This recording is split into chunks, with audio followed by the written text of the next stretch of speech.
She jammed some shiny key into my front door and hissed, "This house is HOA property now." I froze for a second, watching from the living room window, my fists tightening. That wasn't just any key. She had a whole ring of them, like she owned the entire street. My son, who had just come back from college, stepped outside before I could stop him. "What do you think you're doing?" he asked, voice steady but sharp. Karen spun around, her face turning red. "Don't talk to me like that, young man. I have authority here," she snapped, shaking the key ring in his face like a badge. He didn't move. He just crossed his arms and smiled coldly. For a moment, I thought she'd back down, but instead, she... Karen's voice got louder as neighbors started peeking from their porches. "This property belongs to the association," she barked, rattling the doorknob which she could force her way in. My son didn't flinch. Instead, he pulled out his phone and said calmly, "Go ahead, call the sheriff. Let's see who picks up." She frowned, clearly confused by his confidence, and finally jabbed the call button. The whole street went quiet. Everyone heard her shouting into the phone, "I've got a trespasser, an entire family squatting in this house. Get here now!" She slammed the phone shut with a smug smile, as if she'd already won. My son just chuckled under his breath. "You really have no idea who you just called, do you?" Within minutes, headlights flashed across the street. A patrol car pulled up, and Karen straightened her blouse like she was about to receive a medal. But the moment the officer stepped out, her face drained of color. Because it wasn't just any officer, it was Sheriff Collins, the same man who had sat at our dinner table, laughing with my son over... Karen stammered, her voice suddenly small. "No, Sheriff, you don't understand. The HOA gave me this key. I was just checking for violations." Collins raised an eyebrow and took the jangling ring from her trembling hand. "Funny," he muttered, holding it up to the porch light, "because half of these are marked with county seals. These aren't HOA keys. These are restricted access keys." The crowd of neighbors gasped, whispering to each other. My son tilted his head, almost enjoying the show. Karen's mask cracked. That's none of your business. They told me I had rights to enter any property." Her shrill voice echoed down the block, but not a single neighbor stepped in to back her up. Instead, one man muttered, "She tried that on my place last month, too." Collins turned toward Karen slowly, like a hunter closing in on prey. "So you've been breaking into homes, pretending to have legal power?" His voice was calm, but the weight of it made her step back. I stepped forward for the first time, my voice cutting through the silence. "Sheriff, ask her who exactly gave her those keys." Karen's face went pale as snow. For a moment, she tried to form words, but nothing came out.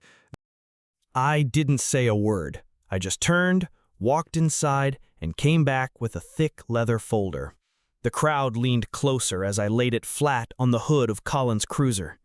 "Here," I said quietly, flipping through the papers.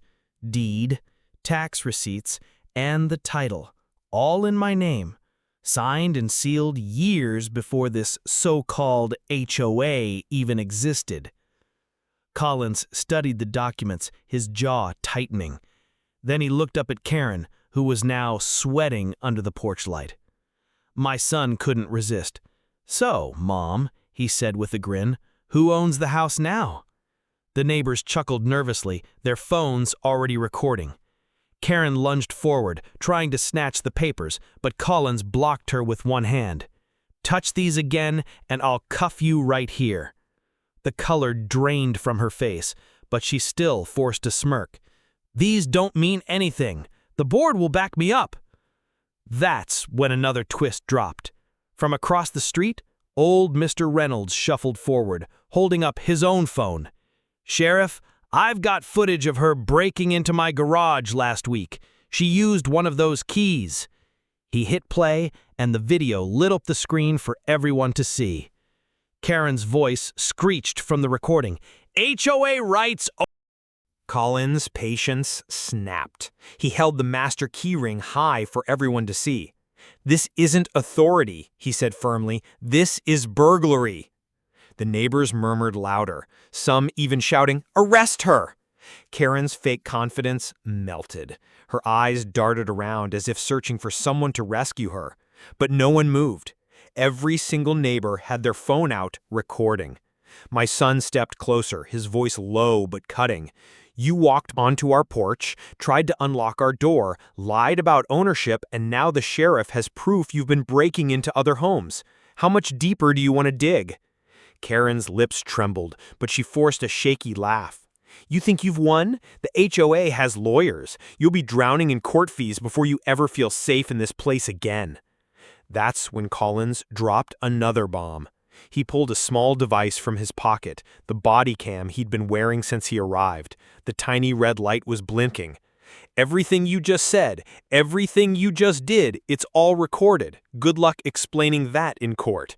The neighbors erupted in applause, some even whistling. Karen's face turned the color of chalk. For the first time that night, she looked small, cornered. But instead of backing down, she doubled down.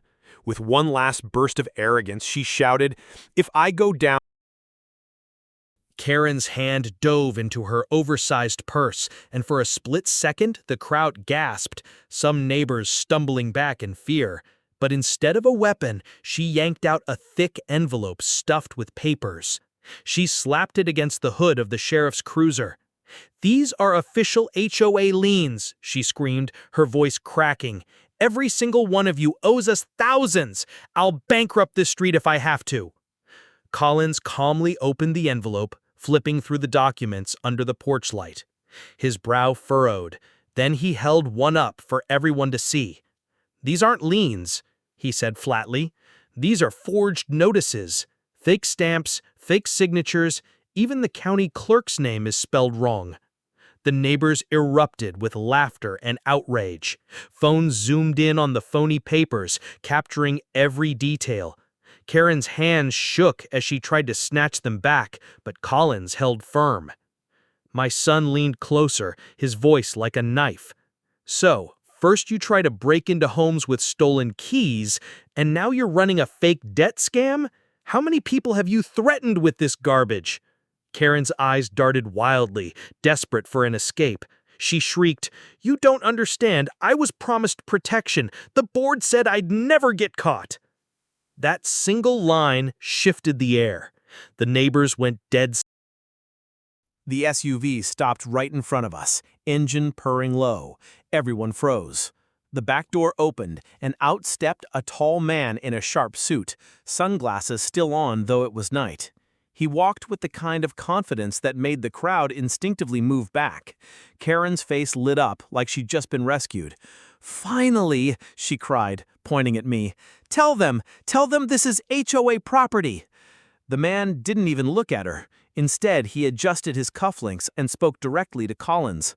"Sheriff, I suggest you release those documents immediately.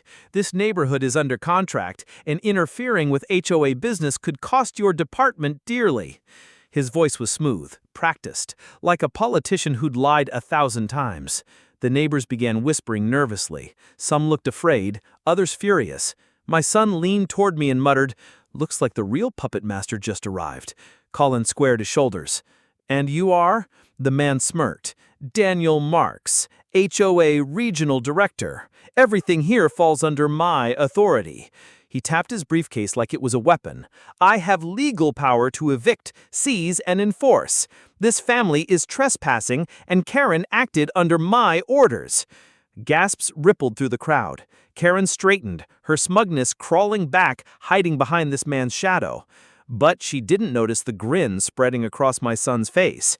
He whispered just loud enough for Karen to hear, "Daniel Mark." Daniel's smirk didn't last long. My son calmly opened the letter folder again and slid out a single sheet of paper, crisp and stamped with a golden seal. "Recognize this, Mr. Marks," he said, holding it up so the porch light caught the emblem. Daniel's face twitched. Collins leaned in and read aloud, "United States Federal Grant Contract, Daniel Marks, under investigation for fraud." The neighbors gasped so loud the night itself seemed to echo. Daniel finally dropped his polished act, sweat glistening on his forehead. "That's confidential," he barked. But my son only laughed. "Not when you leave a paper trail a mile wide. You don't own this street. You don't own a single blade of grass here. And now everyone knows it." Karen staggered back, her fake authority crumbling. You said you had everything handled?" she shrieked at Daniel, her voice cracking. But he was too busy staring at Collins, who had already pulled his radio. "Dispatch," the sheriff said coolly. "I need backup. We've got fraud, forgery, and attempted unlawful entry. Send units." The crowd erupted, some cheering, others shouting at Karen and Daniel, phones recorded from every angle. Daniel tried to bolt toward the SUV, but two deputies arrived just in time, slamming him against the hood. Karen screamed, lunging to run, but Collins spun her around and snapped cuffs on her wrists. "You played queen of the block for long enough," he told her coldly. As the cruisers pulled away with the two of them inside, silence washed over the street. Then, applause thundered, neighbors clapping